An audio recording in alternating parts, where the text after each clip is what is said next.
Vinay, so glad we finally made this together. It's been a long time coming. It We've has. been discussing the prospect of coming together.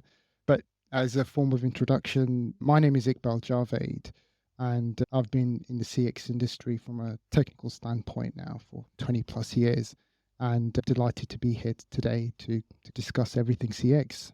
Yeah, great to have you here. My name's Vinay Parmar. I'm a speaker, strategist, and advisor all around the art and science of winning customer loyalty, which of course is underpinned by great customer experience. And yeah, why are we here? So why am I driven down the M40 or up the M40 across the M25 to the studio here in London? Because been having lots of conversations recently. I think if you looked at our Zoom conversations, they could probably be podcasts in their own right. And then we had the idea that said, we've had some really good conversations. Why don't we just turn it into a podcast? And I guess for us, the idea was really, look, there's some really great content out there about CX and all things customer, both technology and from a pure CX perspective.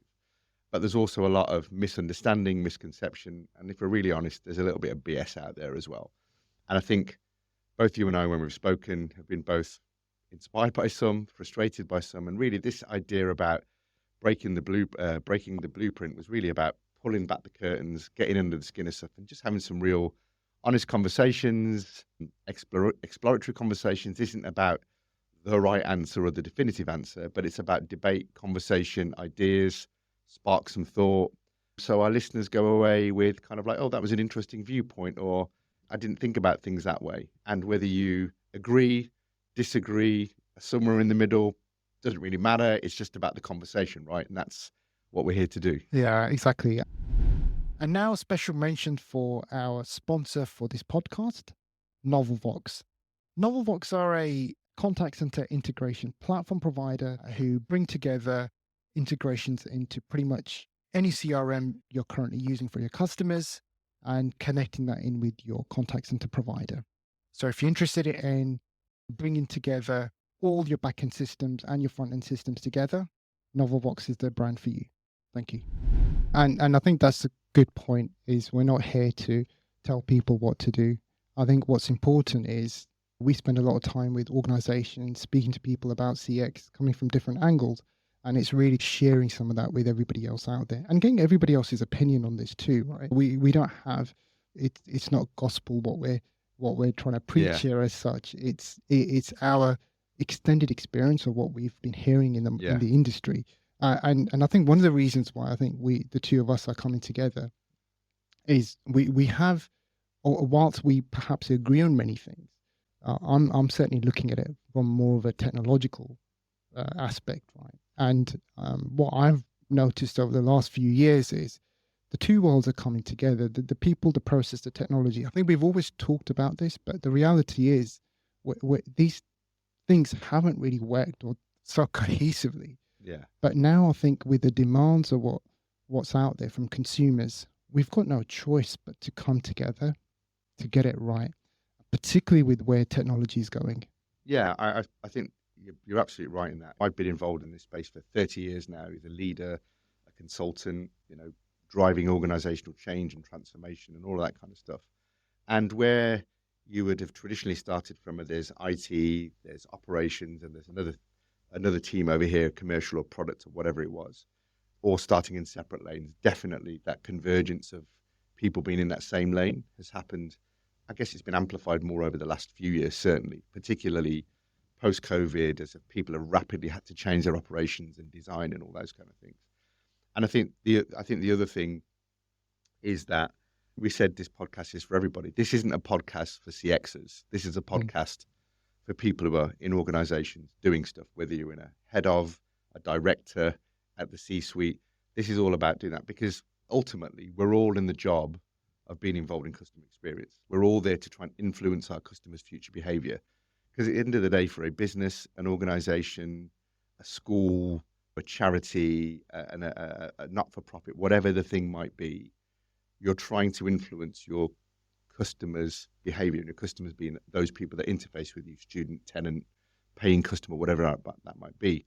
And whether that is I want you to come back, recommend us, and tell your friends in a commercial way, whether that's I want you to be a happy tenant in our homes and therefore drive a better reputation and meet the regulators' obligations, and we deliver great satisfaction and give people a great life in our homes, whether that is a school that sees itself as a business and their parents who are paying fees see that as a great place for their kids to go. Whatever that outcome is, through our design and our approach, that's what we're ultimately trying to do, Yeah. influence that future behavior. Yeah, no, 100%. And look, this being our first conversation, I think it's probably a good place to start is looking at what we can expect in 2025, right? I know a lot's been said, like there's been a ton of content out there, but let's dig into what our customers are asking us. What are we hearing from organizations out there? What's actually really important to them? Because you hear the analysts and technology vendors out there, they're shaping the future and telling us what we should be thinking about. But what's the reality? Like, what can we really expect in 2025? Yeah, I think, look, I think there's an obvious two letters that everybody's talking about as the key thing, A&I, and we've just recently, as we're recording this episode, a few days before, all the hoo-ha around DeepSeek and the disruption that's causing, and you've got excited technologists and futurists talking about what's going on. I think there's two elements to this. There's the internal wrestle, struggle, challenge inside an organization from from the C-suite leading their organization, trying to put out the day-to-day fires, understand the day-to-day operations, fix what's going on. Many of them are driven by quarterly forecasts and having to meet targets on a quarterly basis, and that kind of road is constantly changing. New obstacles and hazards come along the way. So you've got that internal mindset, and then you've got and I think there's a misconception that the internal bandwidth isn't always there to be able to answer those big questions. Strategy sometimes is a luxury inside an organization. At best, we're often mostly tactics with a little bit of strategy. Most organizations, if they're really honest, and strategy is a bit of a luxury. And I think then there's the external conversation from all the people who are developing, innovating, providing services who are trying to fly the flag for this is the thing that's going to change the world. And those two worlds collide a little bit in terms of that determination to, yes, there's stuff that we need to do in technology or whatever the thing might be, driving that change from the external perspective, but the internal ability to take that on and actually do stuff with it, because it's like self-awareness, right? Or personal development, if you use that analogy for a second.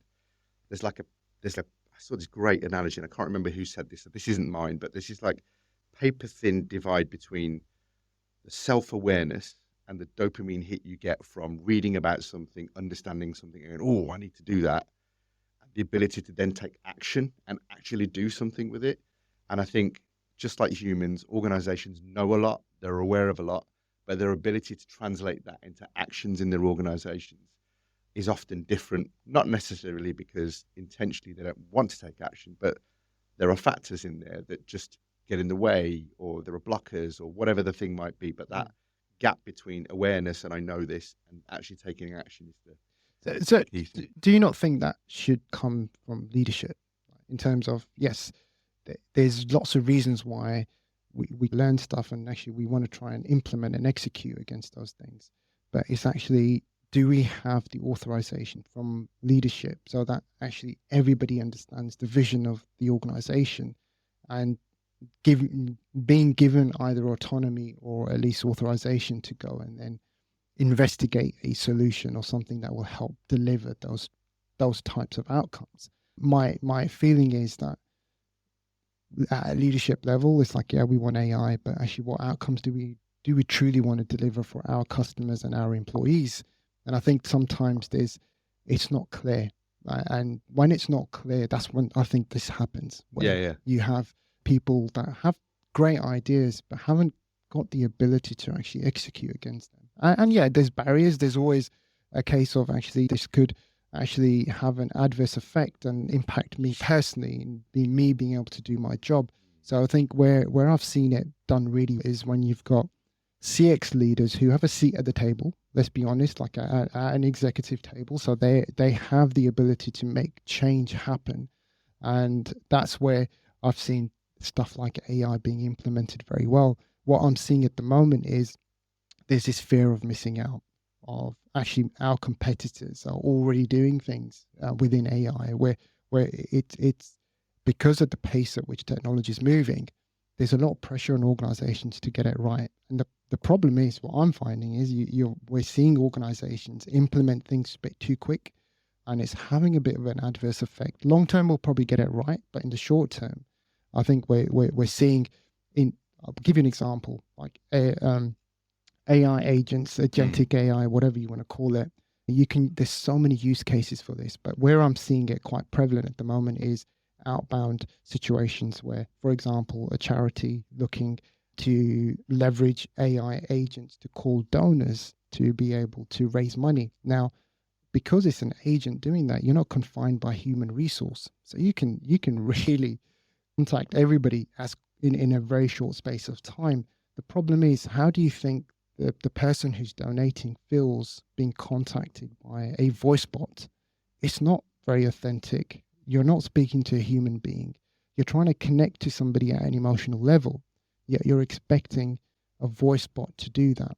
And I've been seeing some charities trialing this type of thing. That's one example, but you can imagine where this is going to end up. Look, there's a huge amount to unpack in there, 3 or 4 key. Let's start with the first question, where you started off with, isn't that down to the leadership and having a CX person at the table? Yes and no. Yes, it's down to the leadership of the organization in terms of being able to have a clarity of a picture of what it is they want to be known for in their customers' minds. What is the North Star for any organization? The mission statement of it. What are we known for? What's our brand? And how will we be remembered by our customers when they come into contact with us, or people that come into contact with us? I think that's the first part. And where I've seen it happen best, in my own personal experience, I was part of Com when it launched back in 1998. People may remember it was a disruptive brand in financial services, really changed the market, shook up with a real focus on customer experience. We didn't have somebody in the C-suite necessarily who was, that's the voice of the customer. We might have had somebody who's responsible for customer operations and understanding what's going on in there, but collectively as a group, customer was a responsibility across the piece. And I think there's a challenge there that when it becomes one person in the room fighting their corner for this is the voice of the customer, that can often, it's a great thing that you've got people on the board that will voice the customer, but I think having a board that's actually faced in and going, we recognize this is our responsibility, and we have an expert on board that helps us to understand that and helps us to integrate that into our thinking. I think that's the part one. And I think everything's a derivative from there, because then that drives the culture in the organization and the appetite for change and the focus and how people hold the customer in their decision making. And customer experience I feel like it needs a rebrand at times, because it means so many things to different people. Like you have, if you line 10 people up and you ask them all, what is sales? Probably 9 out of 10 would give you almost exactly the same answer.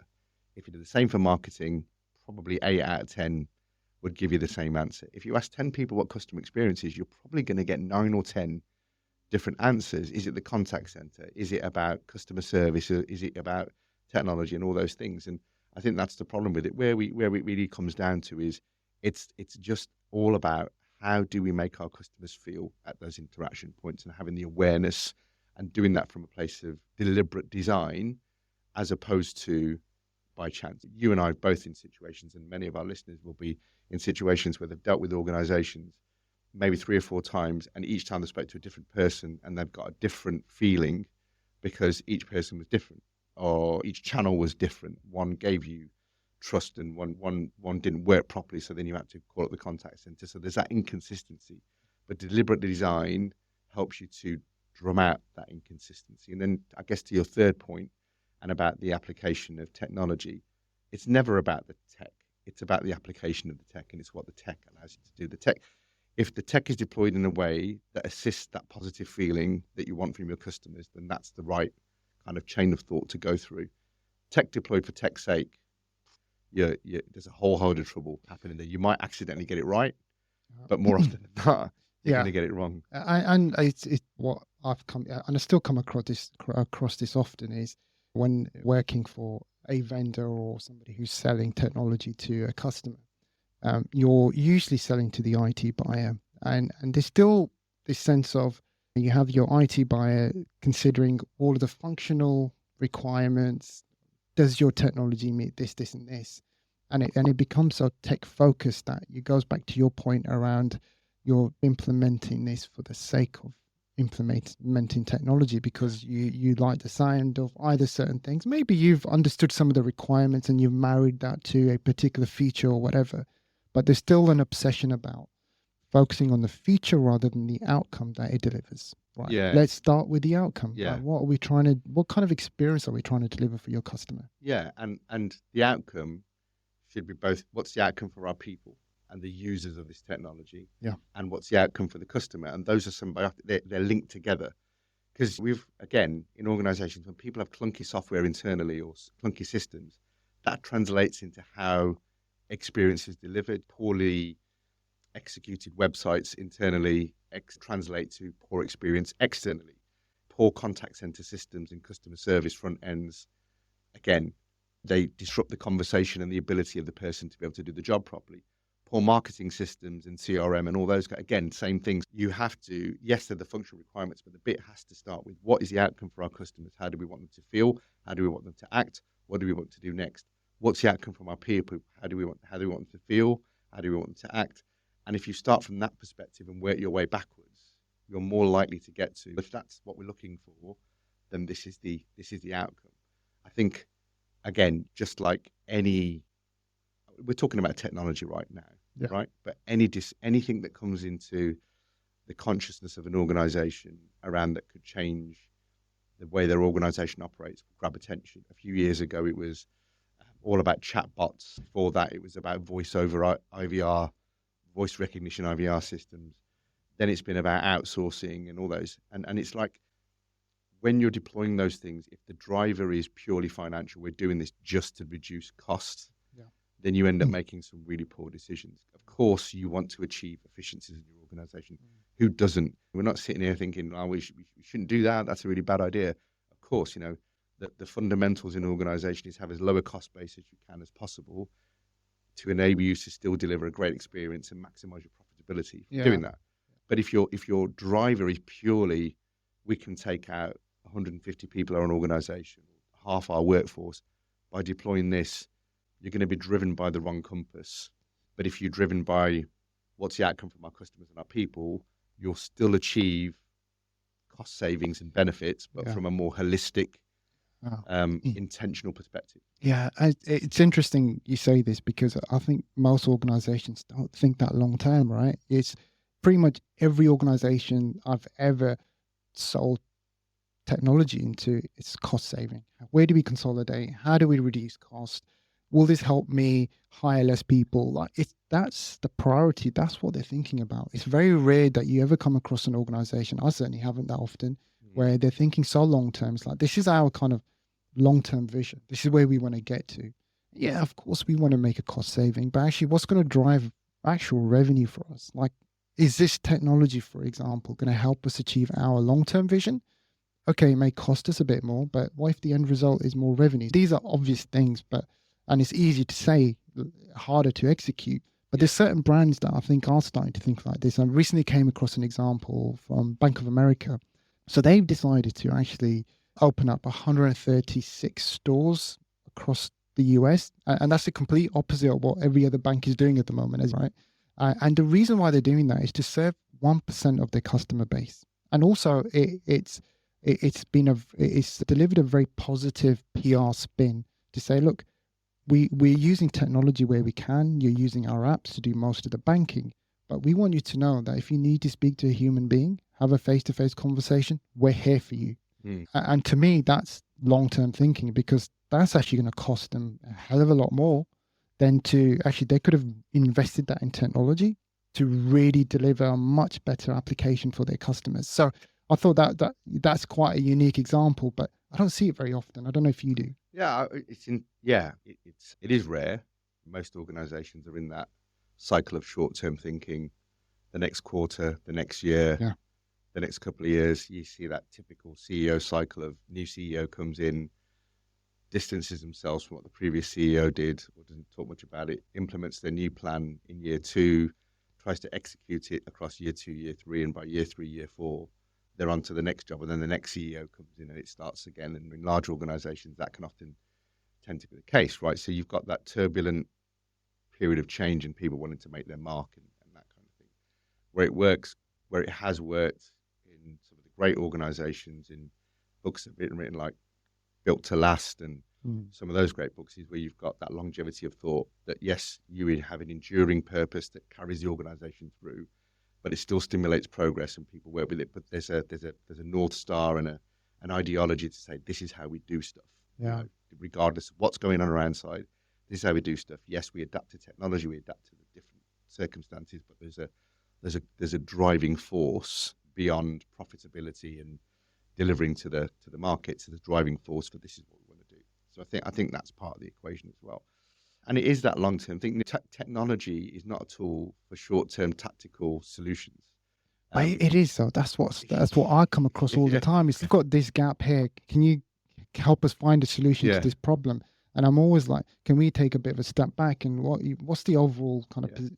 And it's very difficult to get people to think like that. And I get it, right? When you're running a business, the short term is what helps you survive. Yeah. And I get that. I think it's just, if you take the time out to be more strategic and think more long term, I think you can achieve that. And I think one of the things that you've spoken about recently is this prospect of being consistent and achieving smaller things, and how that kind of compounds to you actually achieving against your bigger goals. So it doesn't feel so overwhelming. No. And just before I move on to the consistency point, just the bit that you said earlier, just before that, was like, just think of it as your own personal health. Okay. Human beings are lazy. We want the quickest route to solve our problem, right? That's why the fitness industry is full of pills, potions, supplements that promise to get you short-term, to get you results, right? And some of those do work and might get you short-term benefits. A shot in the arm, you'll lose some weight initially, but then actually it's not sustainable. And in the same way, you might deploy a technology solution. You'll get an upfront benefit because there'll be an immediate cost reduction. But is it sustainable in the long term? Are you just going to end up putting that weight back on later on? Or do you have a plan in place where you have fundamentally shifted your habits and the way that you're working to extend the longevity of that solution to create a more sustainable outcome? And then just on the point around consistency, I think for me, it's really simple. There's a 3-layered pyramid that I talk about all the time. The bottom of the pyramid is the basic customer needs. These are the hygiene factors, like a Maslow hierarchy of needs. In human, it's food, water, safety. That's your kind of absolute bare minimum, and then you move up the ladder, right? So in the same way, the needs are the basic needs are the thing that foundationally is based upon. If your product doesn't do what it says on the tin, or your service doesn't, you're already off to a loser. So you've got those basic things. And with that comes some of those key basic hygiene factors that customers expect. If you're not delivering those consistently, and you try to move to the next level of let's start to customize and personalize towards customer expectations, you're going to fall flat on your face. It's because you're building on a foundation of sand rather than on stone. So you've got to get those consistency basics. And I think some of the best brands are those that deliver the consistent basics time and time again at every touch point. That then gives them permission to do the other stuff. And one of the brands that I really love here in the UK is Jet2. Jet2 is my favorite short-haul European airline. Like, we've flown on them a number of times. And if people have heard me speak, there's a story that I tell about Jet2 and my nephew and how that's created this endearment towards Jet2 from him. And he always wants to fly Jet2. But they don't it's not gold-plated service. It's not trying to aim for this luxury market. They do the basics brilliantly. The booking engine, all of those things work. They have consistency in the boarding process. When you get off at the other end, a staff on the plane, every step of the way, when you call them, you get the same feeling about this brand at every single touch point.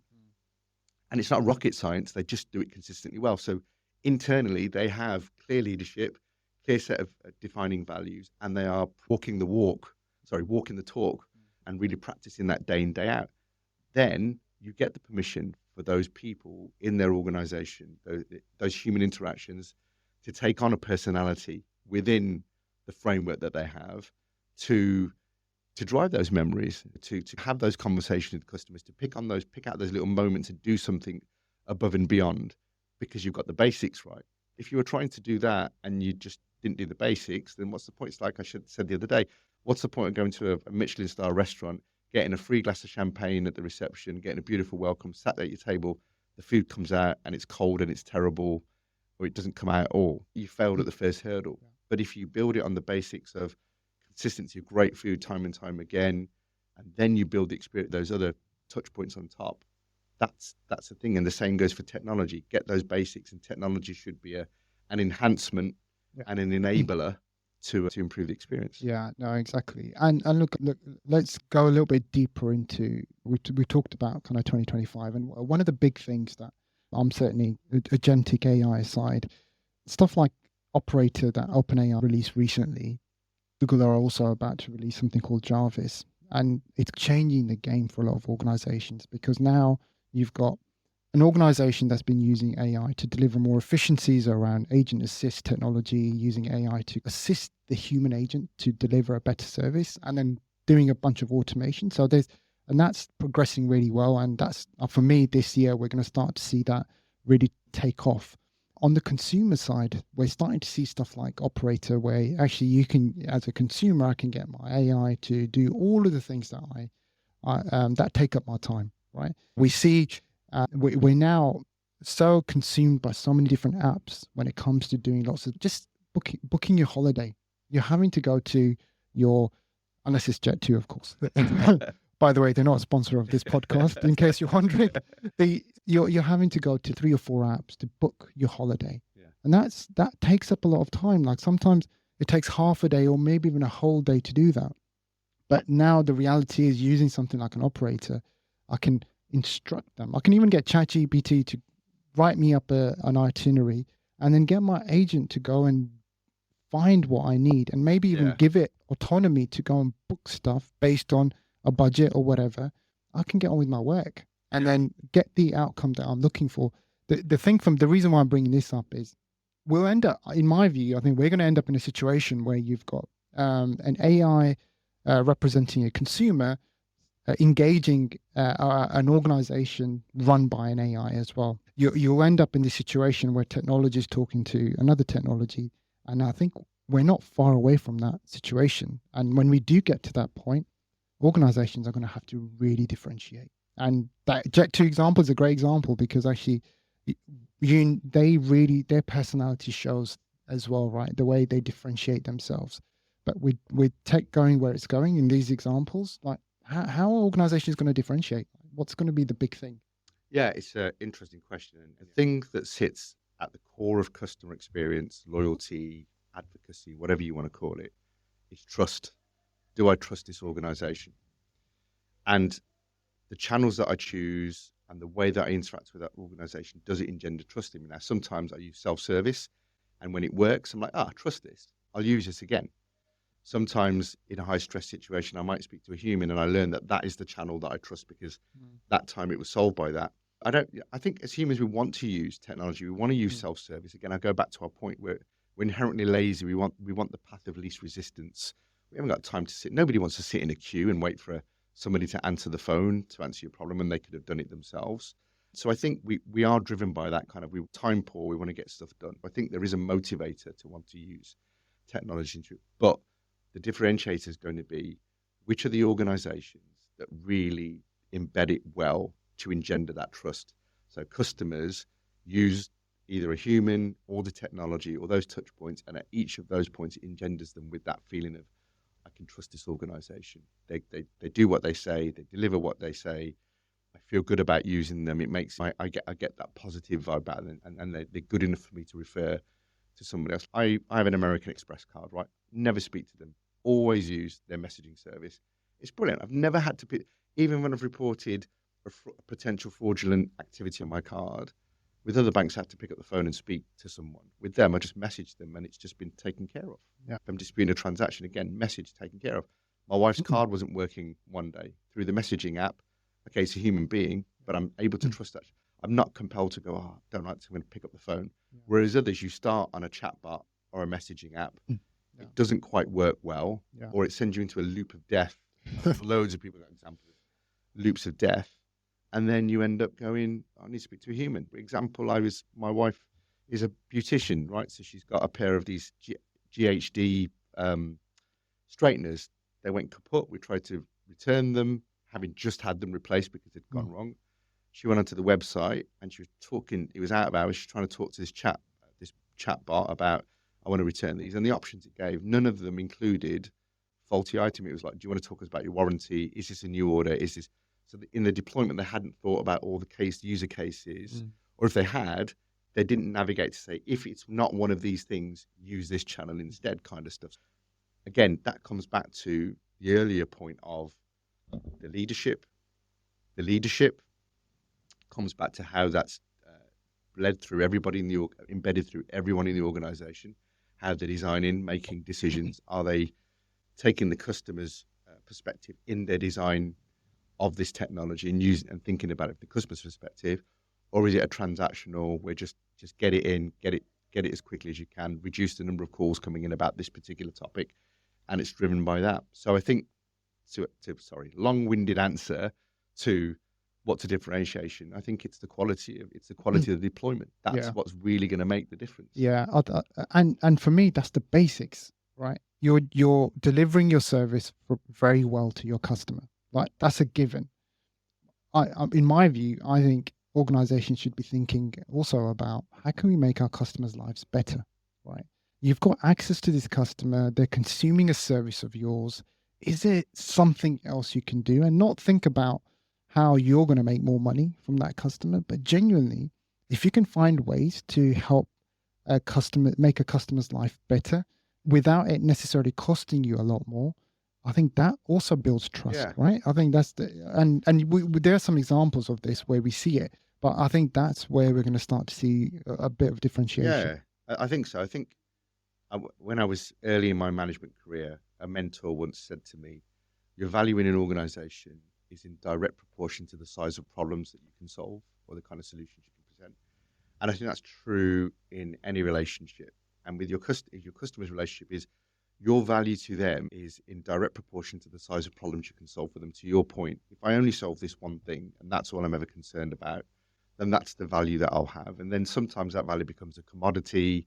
Somebody else comes into the market, does exactly what you do, faster, better, cheaper, and then it becomes a race to the bottom. Yeah. But if you can build upon that initial transaction and start to offer and help them to solve other problems in their life, and that comes from understanding your customers, your customer base, beyond just the wants, needs, and expectations of what they have directly with you, but the people that interface with your organization, and you can help them solve more problems, then you're going to be of greater value to them in their life. And what doesn't work, there must have been some kind of push around this, and what I don't mean is when they call or they interact with you, you try and upsell them some random products. I remember the post office, at times you'd go in, I want to post a letter. Oh, would you like holiday insurance? I'm like, what's the relevancy of that? So you have to build that in with that personalization, the ability to understand your customers too. Yeah, and I think that's the thing, isn't it? It's knowing your customer, and that's and I know this isn't just about technology, but actually the technology gives you access to so much more around knowing your customer, right? You can get AI to find out loads of stuff that's available in the public domain about your customer. Use that to your advantage. I genuinely think the greater opportunity in AI is the ability to go data to insight to contextualized action points to really give organizations the intelligence to make better decisions. There are lots of companies that have voice of the customer programs, but how well do they listen to those programs? How well are people able to interrogate that data and really present to leaders, this is what's going on, this is the not just from the viewpoint of they've taken a service, they've filled in a survey, they've given us a 3 rating, a 4 rating, a 5 rating, but all the way through. There are lots of examples that I see of organizations where we've got disparate data points that aren't joined together. But if you join them together, it would give you intelligence. There's a story that I share about a friend of mine who shopped with a major supermarket. She had, for years, she was a loyal customer. Every single week, she spent a couple of £100 on a kids shopping. She's got 2 young kids, so the home delivery service worked really well for her. She got a really good rhythm. She bought a priority pass that gave her access to priority slots as well to be able to deliver. And one time it went wrong. They didn't deliver on time. She contacted them. I won't bore you with the details, but let's just say toing and froing, it didn't happen. The delivery didn't come, broken promises, etc., etc. So now she's got a bad taste in her mouth. She had no contact from the organization after that. So she cancelled her. So data point 1, she's made contact. Data point 2, She then went and cancelled her priority pass that she was paying for. So that's the second data point. Data point 3, her spending went from a consistent £200 a week to zero. Yeah. They can track that because they have a loyalty card and they should be able to see, right? So those 3 data points exist in the company, but they are in different teams who are looking at it from different lenses.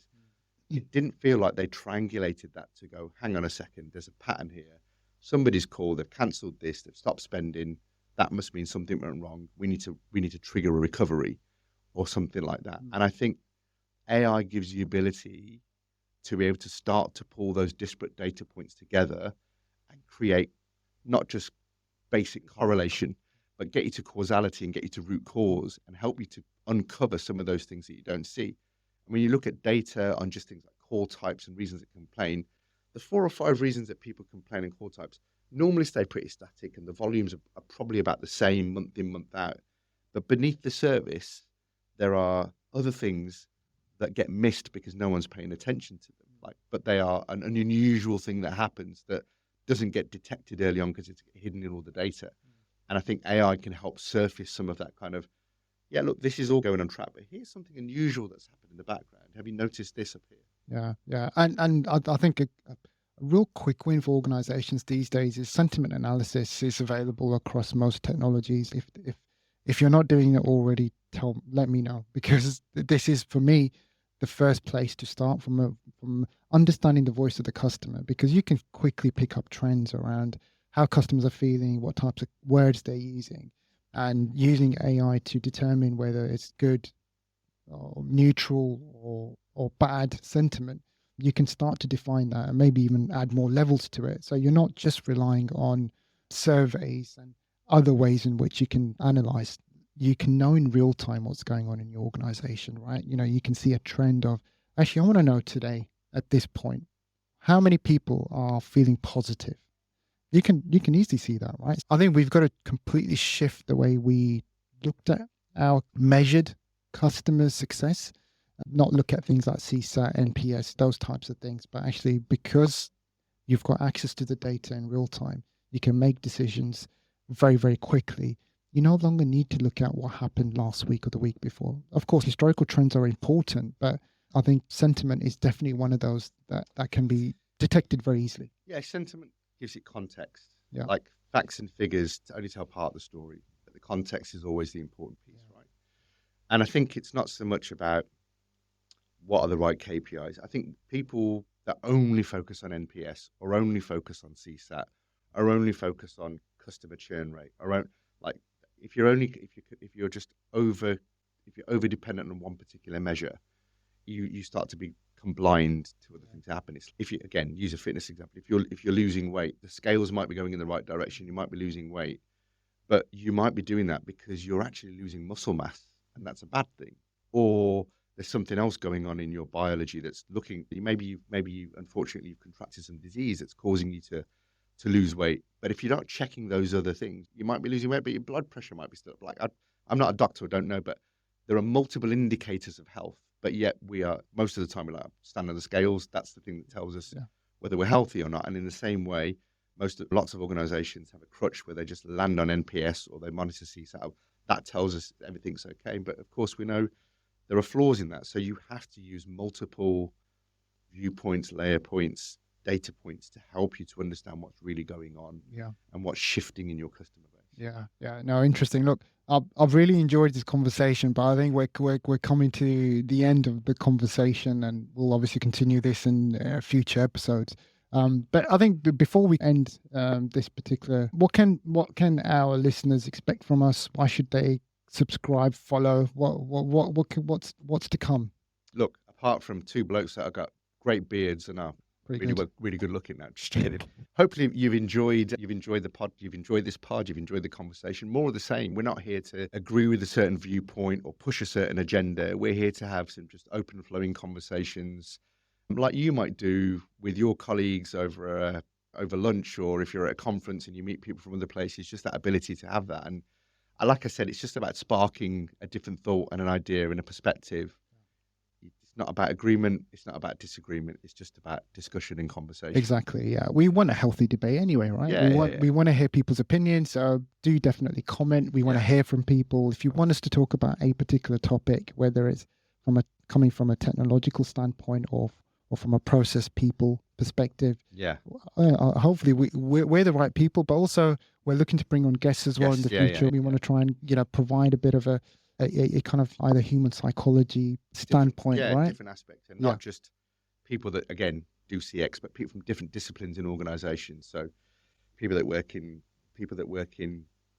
human resources or finance or technology, and bring them in to have this conversation about how it affects or how it kind of integrates with different parts of the organisation. It's an ecosystem, so everything's connected. You can't affect one thing without affecting something else. Yeah, exactly. And I think just to finish off, you gave an example of every organization needs to have the focus of actually our purpose is to serve our customers, whether you're in the front line or in the back office.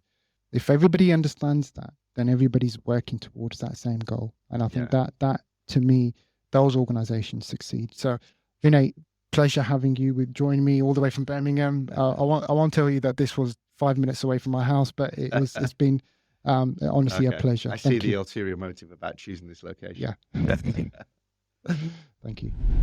Now a special mention for the sponsor of this podcast, NovelVox. If you're looking to empower your generative AI with your data and your intents, NovelVox can help deliver end-to-end contextual services by integrating your applications with generative AI. This will help you deliver personalized support and natural interactions tailored to your customers' needs. Essentially, NovelVox represents the glue between your applications, data, and AI. If you're interested in learning more, get in touch directly or contact us via our website, evolved.cx.